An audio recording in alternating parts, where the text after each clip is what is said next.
Konya jau kamal yene tina di altin konti la linkano.tv che luirar ke breaking news tino wakon kone tina sko bana teke link tina tama liama yendi alko luanga ko bianga chiaka nekon ko wobi ka teke link ka tungnen tina ska chanka mwan ka payin kel paneron ba dora dara wudi jandara wide bakel ko woba yene ndora ka tungnen tina ska no.tv re wa keleu Lauren goro go balar kon lar magwe kan ideal kon la activist tin la re dor ka is Africa ka dio bayala lar wajen ci kuma talbakir mayadit che ji ama ai hiene tin kono kwale chole ji amni chaka jaka gwani tin kono tin tayen tin tame ala wajen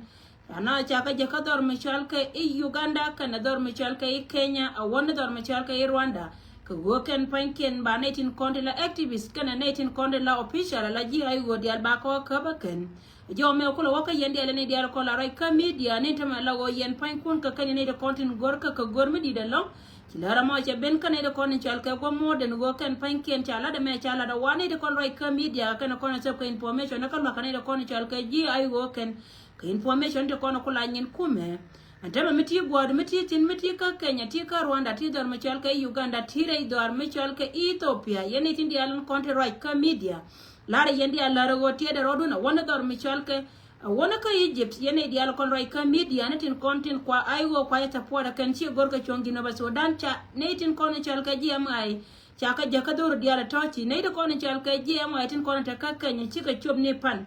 Tankian la Nathan Yam Chica Chumne Pan and then Nathan Drauda Kare Dwop. Larry Yendi Alaro Yene the Conichal official I go to Taka Nairobi, when the other continent and town Pantia the Rodun, Bianga go Wajan Jakan Askojan by Ben Kabakan. Hukuma Sabakir, my addition, Yocha Kamraka, Quidi and Canetiti, Kolarka Jago woman Bumka, I go Waka Canada Conichal official Contaka Nairobi, Canada Conta Dormichalka Rwanda, Dormichalka Uganda. Where I do it in Kokian check a dormichalka Ethiopia, walking in a corner of Corque, Larkan Kel, activist, Kuntin, Contin, Roika Media, Nukun, Taroya Mo Chajalara, Wajan, Point again, Manamba, Lanaja can check a mentala, your warun over here for Nanti Gent, Water Machalka Gadiam. I can't walk at a Yabarar Panatama, Mangi, Tika is Africa, can we is Africa, the island corner teaching, Kalaroika Media, broad unity, being I go one time again, Point a chana, Chaka Jakacha, Yucha, Kamar Kobana, Bako, Kabakan. Lara me we kan e diar she kan e kono kwale chodi ji ay wotila official kon tare win ti titin kono chekwen go yendi anga go antame wo cha na cha ka jakaye na ngaje na me information me la serious right ka dun me lono wonta jen ba yakap ka kam nan ba kam ne yeri dun dia don kan ciga be chobwan dia ko ne cheke te yeni ba ku gori janta me go jen ba nya ken la yendi ala ro chore je nor me cheke ne me la yeni tin kon right ka media ne ba mani yeni tin kon kula official la nyin garama char chi ne ko no kwala chole ji ayu na me mi cha nanga kan ne ko ne chal ka ji South Sudan tame ala wo jen cha la da ken Lora me anan ka ne dial ka luanga ko be je chia ka ne kon ka pes committee karandu mi ka ne ti diality tin kon ti la roi ka media ni especially mondial kon la kai go dial ko roi ka tin meti la ji gwa ti tin mi chia ko wochi te win ra ti tene tinti mi gwa ne jena lonko yene tin kon ta ka Africa bay la la gwa wo meti ka Africa binni re win ko ne chal ka wi is Africa ku be den tame la go jen chana chaka jaken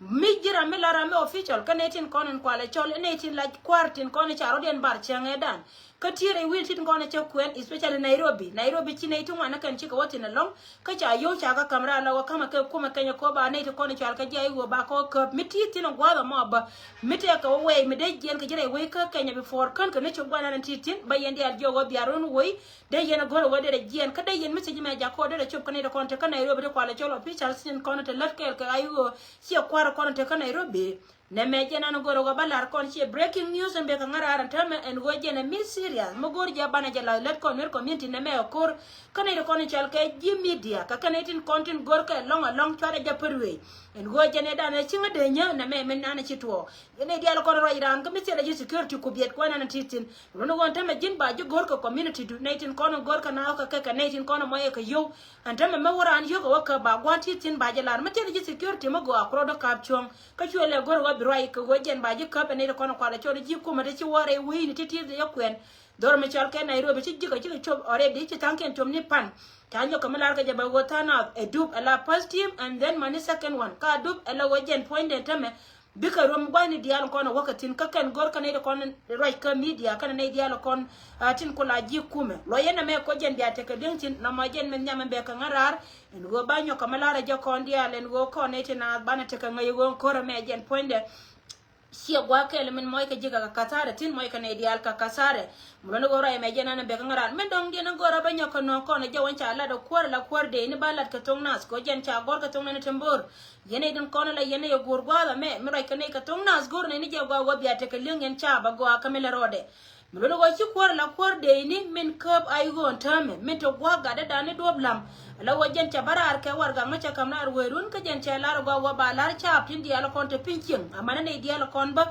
tin tere rang ni ko ni dial kon te gatin en go jen cha lar na ga go min chialin ka chiane no wachi to ka ga go go jen cha kur cha lar wa be nyen kana si be correspond e go lar ka e wul mi chal ka selba kir ma yadi to we cha biaro den we re don dial kon te yentin gwani diala konte yentina wa metie yen ka kume me chal ka kume selba kir ma yadi si dom tie ka yen ka kaba ken gor kan e go de cha bia de karodin we gwani diala konte tagatin wa metie ka wa tin kwa teoria ka tie ga netin kon de waka kamni diri gor wajin ba waka kam before kan ne too late ka ji gira manana ten gwa ma diri yen gen ga ko diro we gwani diala konte dom bi ga yo ga chop tie dom bi ji kume bi kan ka choba tanyo kamalar ga jakon ba wa yene din konde la chabu te dumni dial a wana ka chap tin kon tere cengar ma chal kay jongale gwani dial kon te yentin yene dial kon la linga to ngene tinal ba cha larba go wa jinni gira ma gore je bitel gwana nan titin mlono wa jin brodo we dup nen te kon chal kay ji ay go si be ji ay go jako ken be ka jal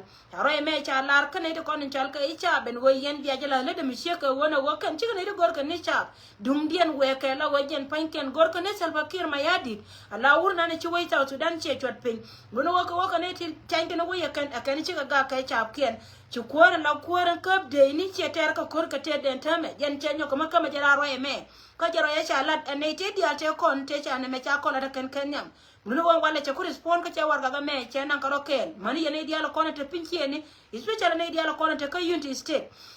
mingi je gwa wo tikel kanile kon chal ke ji kuma ci te ne jin ke business no melodi we ro do wer ka kam ne gwa ne dia la kon te chap te ka tin ci de yen yen ba mo gong dop de yen de ga de ka we ti gwa ne ci ka tin kon ci ka kuma ne da ra utin kon te re kur la ra ne dia la ro ro me cha la de kuma me la kuma ayo en go jen point den teme mo go te kara mo liya wo je ka chap ci na ken mo no ne de kon chal ke ji kuma sa lo ken ma ya de cha ra la ka na civilian ti la nyin South Sudan kan yen point kun te don dire nei la wo cha gwa wo yen point kun de liu lar ka yen dia la re kuma ayo wo ro do re dum dia la kon te tin mate ka gwa me de ra da bar tin de wotin ta jo me cha non ko gore je bi chap dia la kon linga to ga me amana tare ne ko ken ba ti la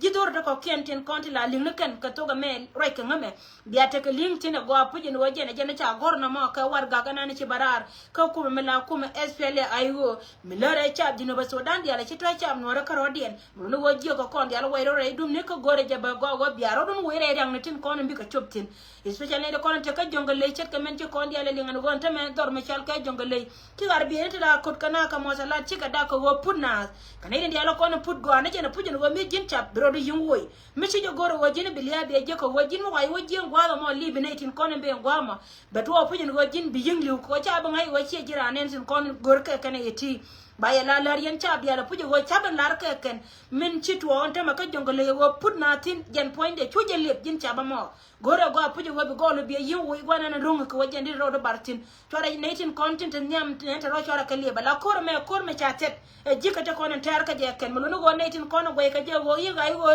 dong ci pele jen kana pele du mala me da ne cha lat mo no go men cha mal cha da baya loy yera mi che ken me men cha mal cha da kuma men cha ka kuma talbakir ma yadi ta ken kere de ka kor mo no wotin dia la kon tar ka no kor amana ni ya nyal ta kon bokre na bi ka tin baya la la ro ken kane ti re di gwana ta ka tin tele mo mon me da ka ke ka ro den guere won kor me ba ter dum no wo ken lar ka cha jino ba so da lar ka lar ken en go yen pan kun bi aro yin wo gwana dia la kon ta na ta ka tin ko ci ken go bi cha bi ka liu lar me wo ka jongle state en go ken gatin kontin be ka ga jongle tu ci ken go ro bi cha jongle bi ka liu chang me cha ne ken cha kana eram kel mu kwinga akene ken pan ken ngai ka ngwa kama ni en kuara nani chal ke doctor yemma chara kula tekana ti nyika na today aram kel mu gori change no ba Sudan en go bina bi ka ben ke lar me wo ka kondi ala go jen tona jelip e mi chika na me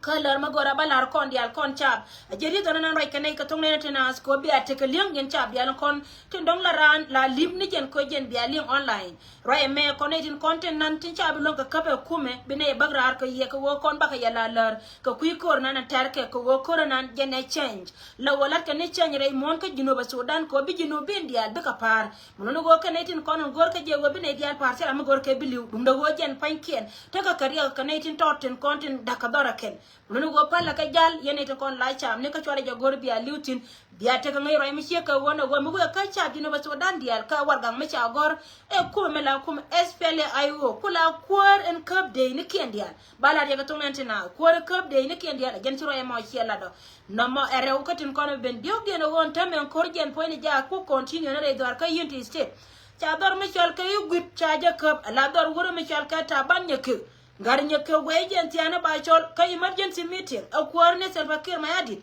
ko wejen cha dore cha kap dor ta bande ngayela li dor ndiren chol ka Igwit County ala Gwit County dorian kan gad Kiir jen cha ka bente me ay go try to da na confirm mono wejen point de jena na balar yena mitwo ka unity state ta me dor me chol ka unity state chamar kan ite nyinti tin content gor ka wejen ba batu kan kwaitin kon chol ka gad buli ki gan man ke na goro go ken ko ku yer ko gor ka je ba bor wa gan ka bul raya monta ma je nan je gad dar mi chal ka yuti state en gon dub yala ko na bi jen ka bul to ne de ko na ta ka tiger tin ko nen char yala ko wa ba nang bor tin wo kor ka gad dar mi chal ka bul chali ngan wara ken gan man ken cha wen no ba ka do bolok ram gori je puje ni go je ni bete ba yin nur gwa de mente tinali gwa de raya mo je ni ci barara ta me la go jitar shin ki ka weram dar mi chal ka yugut jen cha pen la go jate da ayo biba Mitie gwa mitie tin gore kala de ga iwo biba muno go poinde en kuma min change no bato dan jen cha weram la lo ne je wo jen poinde la lo ko ne go cha nen bi pona na chere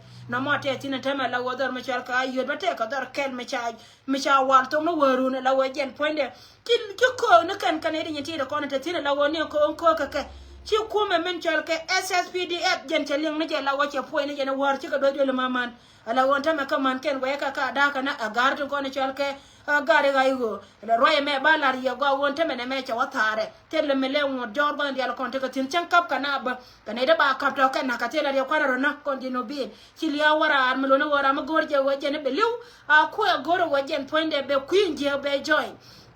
ko wojen cha peano ku je ka roade chima wojen poinde ente me bale liam ni je wojen poinde ramata loide ke dio idong baranyo ko go jen telo go go balar ye ni go go chi tulet ka jijira mo chuno ro re na mo go ne jen long wojen poinde me cha ring mata ka don mata ka wega jen me cha ka madala wo cha ka ngin ko be cha ko nya mata ngin mi dit jen la bada rode jin ma chi rode ja ko wati mil ka wa ma bar ne ko wa da na chi wo be jo wo chune ti konen gor ka je ken go bi chuang joy chu je goro ba kan cha yo rai bo nene rodo dai wow ko wajin wi do ma kel wo yodo gwabi onyo yotin ba ko ngai wajin poino chike lai ba ji pele ka mana karku muno woro e me chi tuler ke yene din konen chal ke nor wewni dia loye rodun ka jen poin kun ko rodo rid reda rodun ko wo charo de rid men balariye ajaro enen be ka ngara mi chi ke wona wo tar chen jen cha weram che logo logo jen che lare agat kana antame la wo te la gwa ke men ba ko la lariye gwa wo me chiran gan nora ka ke yene de konen chal ka ji tar chen la de mi chi ka men chala la lo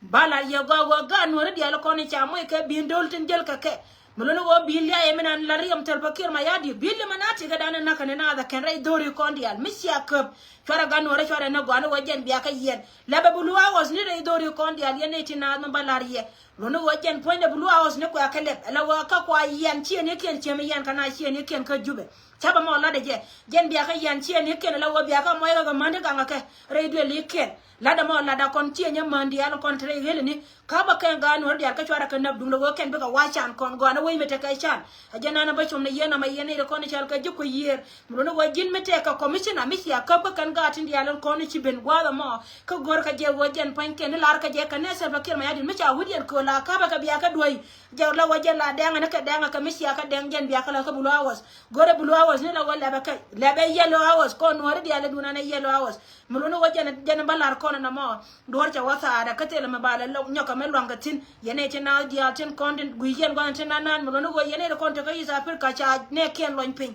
yo ken ya go pai kamra akabara kan yo dia tin ka men cha la wa amete ka bangan ta me ka ne dia la kon mo ko ga ka jinu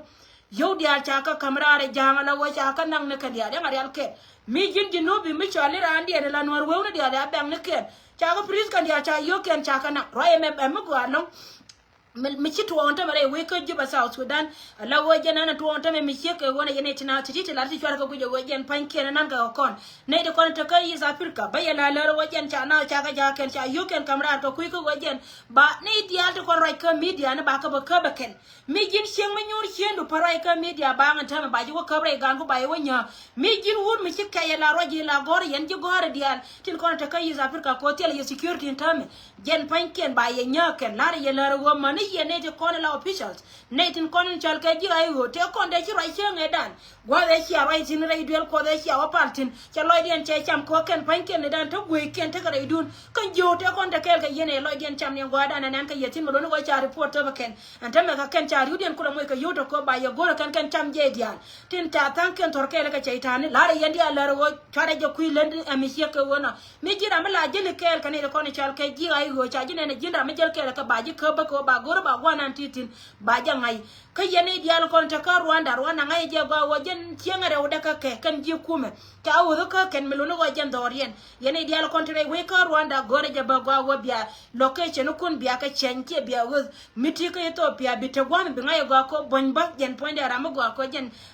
changcha mai ka yoda yoku ka ka cha je de wo ite dade titi kan kon la kon ka lwana ne kontin kon de ro longa me de ro wo re dun me dial kon te ka tin ka ken kon la kon